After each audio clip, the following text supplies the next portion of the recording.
En todo el mundo y especialmente en los países desarrollados, innovación es la palabra mágica, es la palabra que está en boca de todos aquellos que quieren referirse a cuestiones como competitividad global, crecimiento económico o progreso social.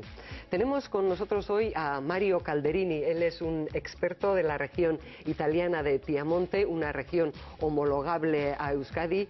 El currículo del señor Calderini es extensísimo, no se lo voy a contar todo ello, lo pueden ver en internet. Muchísimas gracias por estar con nosotros en Hora GMT, señor Calderini. Solamente les voy a dar dos notas del señor Calderini. Él es delegado de políticas públicas de la Fundación Italiana COTE, que es una fundación general para la innovación en Italia, presidida por el presidente de la República, Giorgio Napolitano, y además él es profesor en la Alta Escuela Politécnica de Turín. En concreto, él es profesor de gestión de la innovación. Señor Mario Calderini, we are going to start. Tell us, which are the essentials of innovation? Well, innovation is a very important word nowadays, and it's all about making new things, new ideas, new things, new products, new ideas. And of course, it's an act of balance between creativity and technology.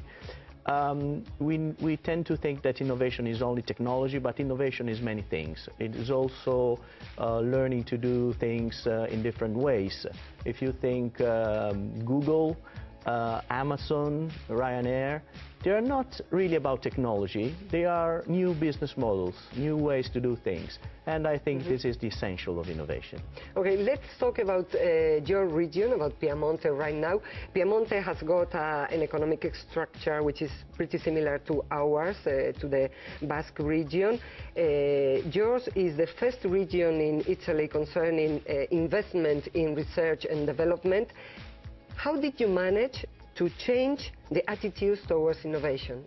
Yes, of course, it's very similar. There are very many similarities between the Basque Country and Piedmont. The most important is that the heart of the economy is the manufacturing. So we come from a manufacturing tradition where the point was essentially to reduce costs. So it was incremental innovation, very much like the Basque Country industry. We understood that that was not the right way for the future, that was not going to be sustainable, and we tried to diversify.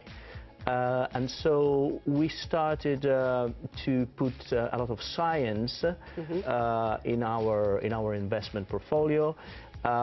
We were able to attract companies from abroad, and we try to specialize in new sectors. The key thing is to be in new sectors. Could you mention those sectors, the new ones that you started developing? Well, yes, I think we need to go in sectors with high growth rates. And for example, we are very much keen on clean tech. Clean tech is, I think, the most important sector we need to specialize in.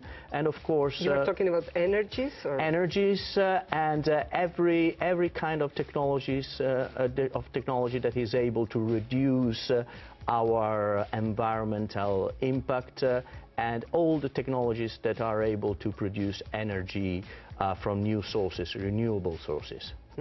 Up until which degree has innovation had an effect on economic growth in your region? Well, I would think that our economic growth was explained in the 70s and in the 80s by total factor productivity. That means by the productivity we were able to have in the use of labor and capital.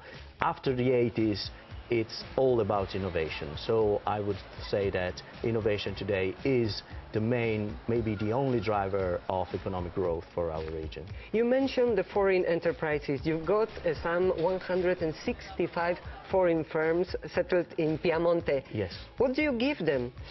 Well, yes, I will start saying what we don't give them, and you could give them, and we don't have the fiscal leverage. We cannot use fiscal leverage to attract companies. So we had to choose our other ways. One important thing was to have good universities, good research centers. The Polytechnic University of Turin, that is maybe the most important university in Italy, has a very big campus in the city where foreign companies want to come because they find a lot of knowledge, a lot of good people, engineers, talent, and this is why the only thing they look for. You are teaching the treatment of innovation. Which is the main message you are transmitting to the people who are studying their degrees or their post-degrees in I always start my course with one point. That is, my dear engineers, remember that the innovator is not, by definition, the one who makes money. Sometimes is someone else that makes money. So, my dear engineers, you need to understand how to make money out of your good ideas. You've mentioned the Alta Scuola Politecnica di Torino, where you teach. Turin has been given the prize of the first capital of the world in design. What has it got apart from the Scuola Politecnica? Well, Torino is the place where cars are designed. We have names like Pininfarina, like Giugiaro, and the cars that you see around in our cities, it's very likely that they have been designed in Torino. So this is a huge industrial design tradition. You've also put innovation inputs in food processing industry. What are you doing exactly? Well, we think that today the tangible part of innovation is important, but also the intangible part of innovation is important. So, for example, the southern part of Piedmont is specialized now in food. We have good food, but we have been working a lot in putting an experience around food. So people coming there enjoy good wine and good food, but also they are immersed in an environment that make people feel happy about experiencing new foods and new wines. So would it be like a new way to sell it, to present it, or yes. what? Yes, I think that what we have to do in Europe is to compete by putting a lot of intangible value in our products. Because this is something that can give us competitive advantage. So when you are talking about intangibles, are you talking about knowledge? Are you talking about communication? Well, what could we say? Yes. Intangible is knowledge, is communication, but is also reputation. It is also a blend of different things that make Europe, and Southern Europe especially, unique. We will mention marketing as well, probably. Yes, marketing is an essential part, and of course the knowledge you put in products, and of course all the services that you are able to attach in a product. They are more relevant than the product itself. North of Italy, Piedmont is well known because of its fashion industry. Would we say that fashion industry is the result of application of innovation to textile industry? Yes. The fashion industry, of course, we feel a strong competition by Milan, but the fashion industry is another kind of innovation. It's more about creativity. We have two different things. We have a strong manufacturing capability in the textile, and we have a lot of creativity in the fashion industry. The challenge now is to put these two things together. And for example, we have T-shirts, clever T-shirts, smart T-shirts that change colors according to the state of your health. This is a good way to put technology in the textile industry. Which is not very discreet. It's not very discreet, but maybe you can hide the sensor in some place. Well, could you tell us about two innovation success experiences of Piedmont? Yes. Well, there are a few things. For example, we are now very successful in hydrogen fuel cell.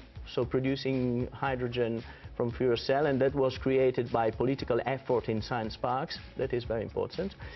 And then another very good story is that we were able to attract in Turin the huge General Motors research lab, and it means that all diesel engines from General Motors are designed and produced in Turin. And of course, young people using the iPod would like to know that the MP3 compression algorithm, the thing that enables us to enjoy music in the digital players, was invented in Turin. Just to finish with, and very briefly, Mr. Calderini, you've probably read the recent OCDE review on the Basque innovation system. What should we do to improve what we got? Yes.